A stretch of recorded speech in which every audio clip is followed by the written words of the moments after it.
Quer duplicar o valor da sua assinatura? Agora assinar o Observador dá acesso a todos os conteúdos e benefícios e ainda há uma anuidade ACP Bronze grátis. Terá vantagens que vão desde plano de saúde gratuito a descontos em combustível.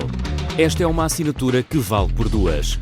Assine hoje em observador.pt com 45% de desconto.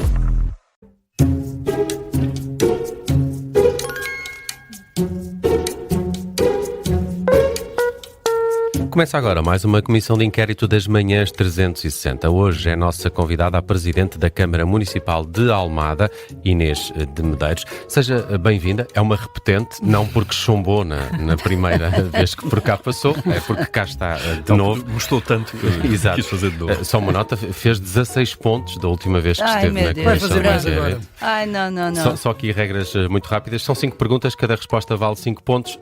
Se precisar da nossa ajuda, recebe 2 em caso de acertar com as nossas ajudas. Vamos então a isto e sou eu que começo, não é? Começas tu, Nelson. Começamos no Bom dia, em primeiro lugar. Claro. Bom dia. E não tenham grandes expectativas, porque eu já da outra vez disse que esta coisa dos exames assim a frio não é o meu forte. Mas vamos começar com o cinema, e até porque há dias foi notícia o fecho de várias salas de cinema. Sabe quantas salas de cinema já fecharam este ano em Portugal? Ai, não sei. Foi notícia semana sei. passada, provavelmente. Pois é 4 possível, dias. mas Ainda estava... não. Tenho não, aqui algumas fazer o hipóteses. balanço. Quer as não sei, hipóteses? preciso de ajuda. Ajudas. 46, 37 ou 25? São Eu espero que não seja 46. E não é? Não, Não é. então 35.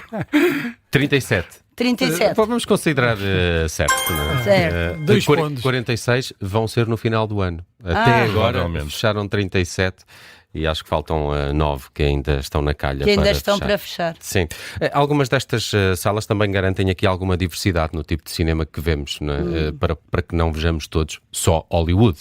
Acho que são importantes essa diversidade. E por falar um bocadinho em diversidade, vamos à lei da nacionalidade.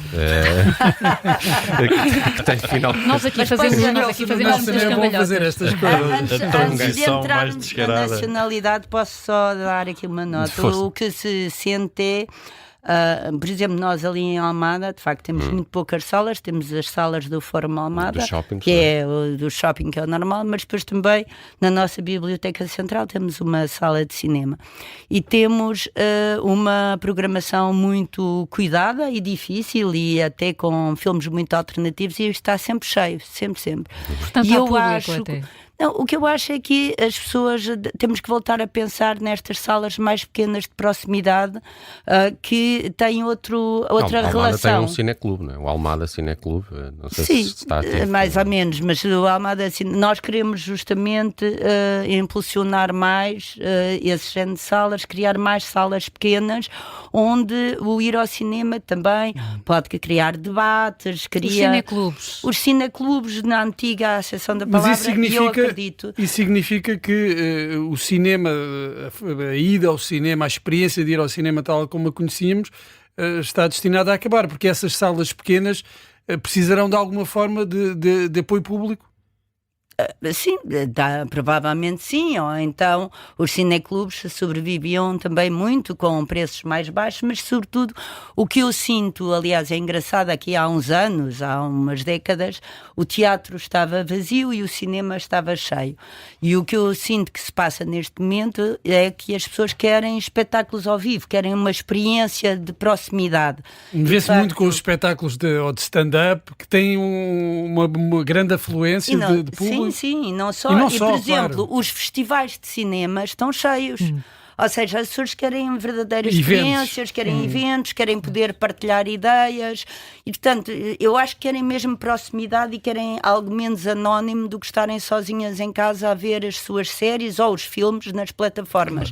E, portanto, o cinema vai ter que se adaptar a isso e vai ter que ser, de facto, um cinema de maior proximidade e de maior convívio e de troca de ideias. E acho que isso é a política também, já agora. Esperamos que isso se consiga. E agora dando o salto, não é? Dando um salto para a lei da nacionalidade, queria perguntar, que realmente tivemos esta notícia hoje da luz verde para um acordo entre o Governo e o Chega. É uma lei pior por causa disso? Seria melhor se o entendimento tivesse sido com o PS nesta matéria? Eu acho que, independentemente dos entendimentos, o problema da lei é claras violações de constitucionalidade, e eu ainda não vi a última versão, portanto tenho dificuldade em dizer. Agora, a ideia de criar dois tipos de nacionalidade, uma nacionalidade verdadeira ou pura e uma nacionalidade adulterada porque adquirida, parece-me em si mesmo uma ideia absolutamente monstruosa, fascista, que não se aplica em lado nenhum, e portanto de repente Portugal, que era uma referência justamente nesta questão da integração dos imigrantes e da solidariedade, não só um Portugal que precisa de imigrantes, vai passar a ser um marco do país que tem uma lei onde há portugueses de primeira e portugueses de segunda. Isso faz-me lembrar os tempos do Estado Novo, onde também no tempo das colónias havia os portugueses e os assimilados. Acha que é um retrocesso, não é uma adaptação aos tempos atuais? As alterações que a lei está a ser... Não, eu acho que é um claro retrocesso, e pior do que um retrocesso, é uma violação clara dos princípios que construíram a Europa da paz após a Segunda Guerra Mundial, e portanto acho perigoso, acho imoral, acho anticonstitucional, e acho que qualquer cedência nesse sentido, nem os países com as leis mais duras puseram em causa esta questão de uma nacionalidade adquirida, e portanto parece-me uma coisa absolutamente aberrante, e lamento muito que um governo liderado pelo PSD, que era suposto ser um partido moderado, social-democrata já não me atrevo a dizer, mas moderado, alinhe em algo nesse género. Aliás, no outro dia eu ouvi o Poiás Maduro falar sobre esta lei com muita acuidade, e portanto fazer o acordo com o PS é fazer o acordo com a decência, que eu acho que é o que o governo não está a fazer por mero populismo e tentativa de aproveitamento político. Vamos ver a lei que sai. Será votada hoje, em princípio, mas já está no Parlamento. No cinema, não é? Vamos continuar. É um clássico, Inês Medeiros. Quem realizou o filme Feios, Porcos e Maus, aquele que se passa num bairro de Lata, nos arredores de Roma? O Ettore Scola? É fácil. 7 pontos. 5 pontos aqui bastante fáceis. As barracas parece que voltaram, aquele cenário era muito neorrealista, mas há uma semana alertou para o crescimento descontrolado da construção ilegal, nomeadamente o bairro da Penajóia e no Raposo, uma carta aberta ao Primeiro-Ministro e ao Ministro das Infraestruturas. Uma semana depois já teve alguma resposta? Não. E espera que vai ter resposta ou não? Temos que ter resposta, temos que ter uma resposta. Hoje já enviámos mais uma missiva ao Governo, porque a resposta que tivemos a última resposta que tivemos foi em agosto, foi um esboço de plano que todo ele já estava desatualizado, até porque tinha dados de 2023 e 2024.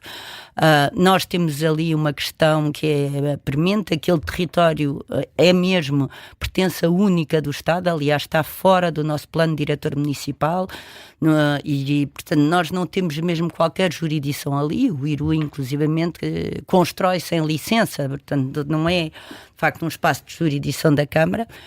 Noutros espaços, sejam públicos ou privados do município, ainda a semana passada aconteceu, nós havendo uma construção ilegal podemos lá chegar, demolir, e não há, pronto, e depois segue o processo normal. Ali é uma questão muito mais complicada por ser do Estado, e sobretudo ganha uma dimensão muito, muito preocupante. Contudo, preocupante para todos, preocupante para aqueles que lá vivem, porque não têm condições mínimas de viver ali, sem água, sem saneamento básico, sem luz, mas também condições preocupantes para todas as pessoas e as empresas que estão à volta.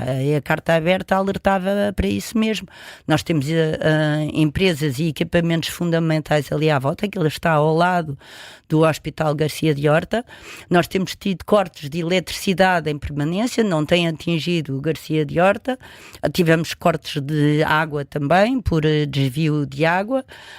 O que é que propõe? Como é que se ultrapassa então esta situação? É absolutamente urgente que seja criada, que o IRU crie uma equipa da qual a Câmara já se dispôs a colaborar para fazer o levantamento daquelas pessoas. O levantamento para alojamento. Não sabemos. A primeira questão é saber quem são aquelas pessoas, qual é a situação daquelas pessoas, porque há situações certamente muito diversas e, portanto, depois há as regras do alojamento e da porta de entrada, que são os programas que estão disponíveis, mas a primeira coisa é saber quem são aquelas pessoas e, inclusivamente, a partir desse levantamento, qualquer pessoa que venha a mais fica automaticamente excluída de qualquer apreciação, mas é isso que é preciso fazer. E depois tem ideia, pelo menos, ter... da dimensão, número de pessoas ou de famílias que podem estar envolvidas? Varia. Segundo o IRU, isto são dados do próprio IRU, havia 800 fogos, quer dizer, estamos a falar de mais de 1000 pessoas que ali estão. E, portanto, como é óbvio, não é o município em si mesmo nem sequer pode resolver um problema desta dimensão. Aliás, saiu ontem uma notícia em como o bairro duplicou neste último ano, que ainda não acabou. Mas em 24 já tinha também duplicado em relação ao final de 23. E o município tem recebido muitos pedidos de apoio para a habitação. Nos últimos anos têm aumentado esses pedidos de apoio? Não, sim, sem dúvida nenhuma. Nós temos recebido cada vez mais pedidos de apoio para a habitação. E já para não falar que nós próprios, na nossa estratégia local de habitação, ainda temos bairros como o 2º Torrão para resolver. Nós conseguimos resolver um bairro completamente precário na Costa da Caparica, que era as Terras da Costa, e esse conseguimos resolver todo e as pessoas foram todas realojadas. O 2º Torrão conseguimos fazer uma primeira fase, íamos passar às fases seguintes. É evidente que a Penajóia e Raposo é um fenómeno absolutamente recente. Aquilo começou há cerca de 2 anos, na altura ainda com o governo do Partido Socialista, ainda eram umas dezenas poucas de casas que estavam a ser construídas. Nós chegámos a fazer um primeiro levantamento, depois disseram-nos para não continuarmos, porque o IRU iria fazer esse levantamento. Esse levantamento não sabemos se chegou a ser concluído ou não, em todo caso já está completamente desatualizado, porque entretanto aquilo aumentou de forma exponencial e perante uma total inação, mas total inação. Volta e meia iam demolir umas certas casas em construção, mas isto tem que lá ter quase uma equipa em permanência para qualquer... Para conhecer a situação em primeiro lugar e para depois poder atuar. E agir de imediato. Nesta coisa das casas não é quando as pessoas lá estão a viver que se vai demolir, é antes que qualquer pessoa.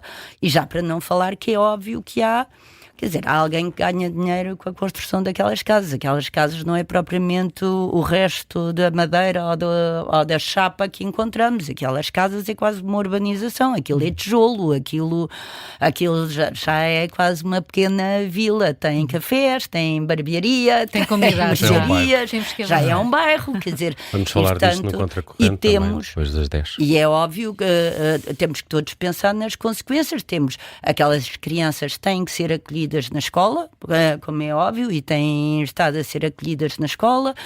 É obviamente uma pressão muito grande ao nível da saúde e é preciso ter a certeza que aquela população e aquelas crianças estão a ser acompanhadas do ponto de vista da saúde. É obviamente um problema ao nível da higiene urbana, porque é uma grande produção, já para não repetir, quer dizer, as condições mínimas de salubridade.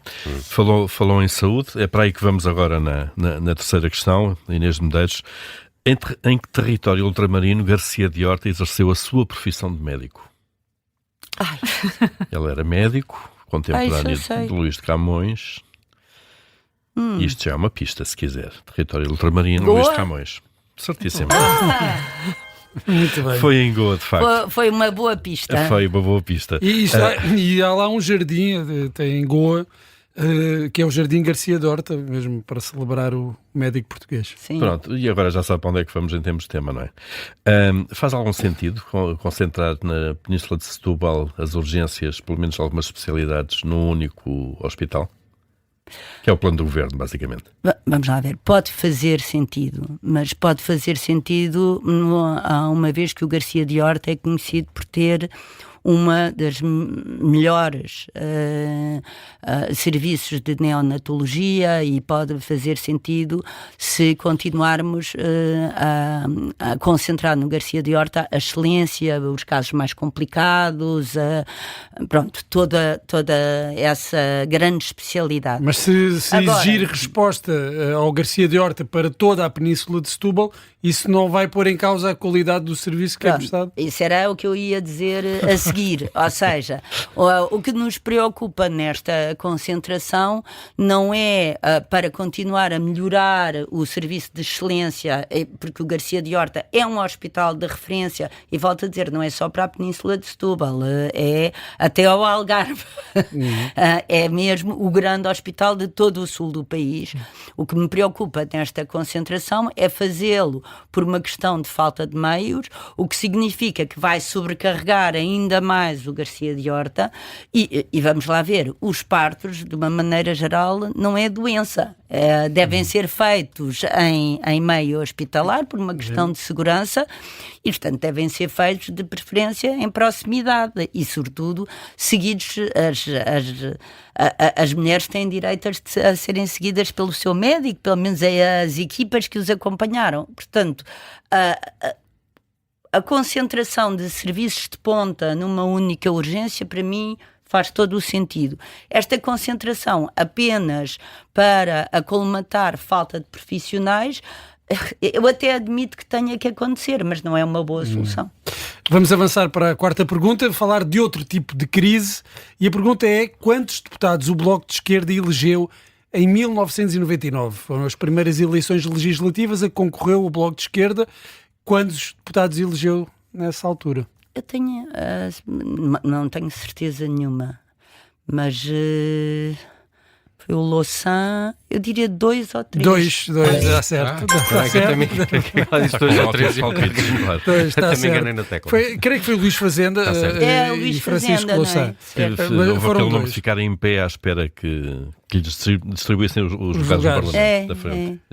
O Bloco de Esquerda atravessa uma crise que é óbvia. Esta crise é extensível também ao PS. Muito se falou agora, depois das autárquicas, que o PS estava aqui numa encruzilhada entre um PS mais leão ou um PS mais leitão. Como é que vê esta questão? Mas Carneiro. Leitão, não sei. Alexandre Leitão e Ricardo Leão. Pronto. O PS tem a vantagem de ser um grande partido. E, naturalmente, como todos os grandes partidos, que têm várias tendências lá dentro, e desde que estejamos todos de acordo em princípios basilares do PS, eu acho que acredito que isso estamos.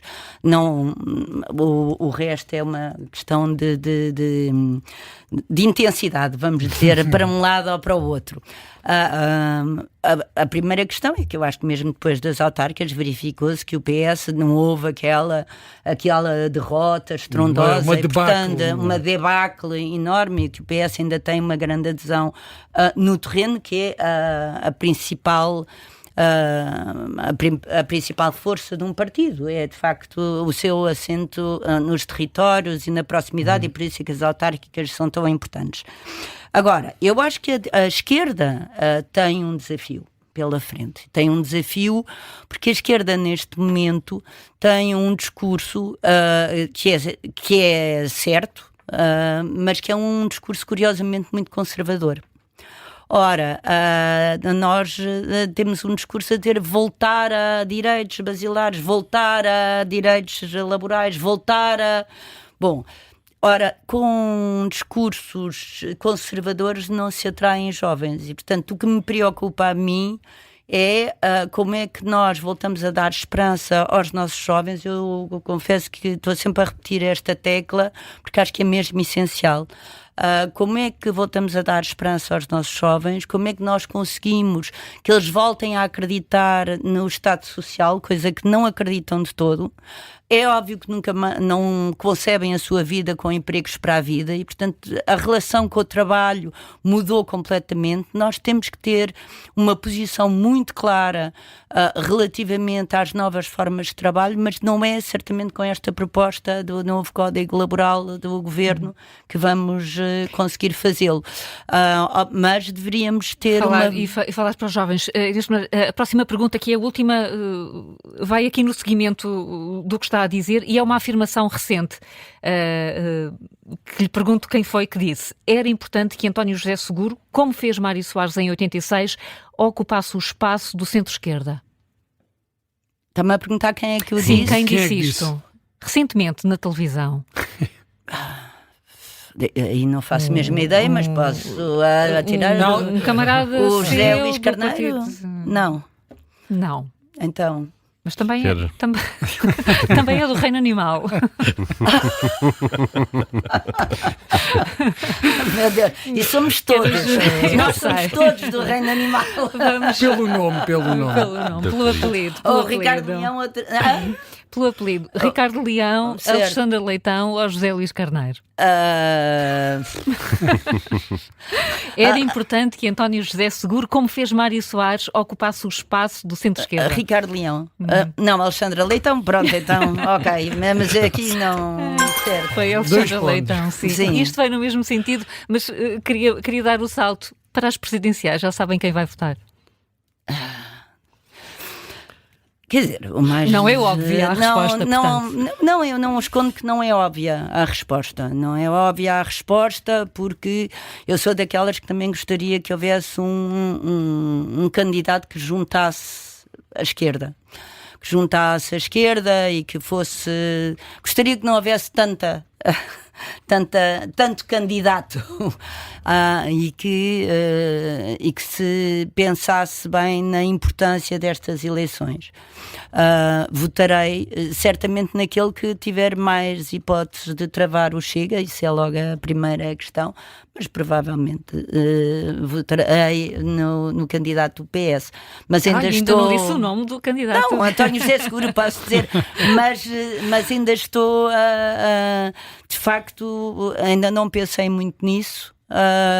Mas enfim, parece-me óbvio. Havia outro nome mais óbvio que pudesse unir a esquerda? Eu tenho vários nomes, mas agora não vale a pena estar a citar nomes. Falámos demais dos candidatos que não querem ser candidatos e, portanto, acho que neste momento não vale a pena. Fez 19 pontos, fez melhor do que da última passagem. Na próxima só vai aos 25. Para a próxima vai a maioria absoluta. Exato. Inês Já Medeiros... não é em Almada, de certeza. É o terceiro mandato, não é? Claro. É o terceiro mandato. Inês Medeiros é Presidente da Câmara Municipal de Almada. Foi a nossa convidada na Comissão de Inquérito. Muito obrigado. Muito obrigado. Muito obrigada.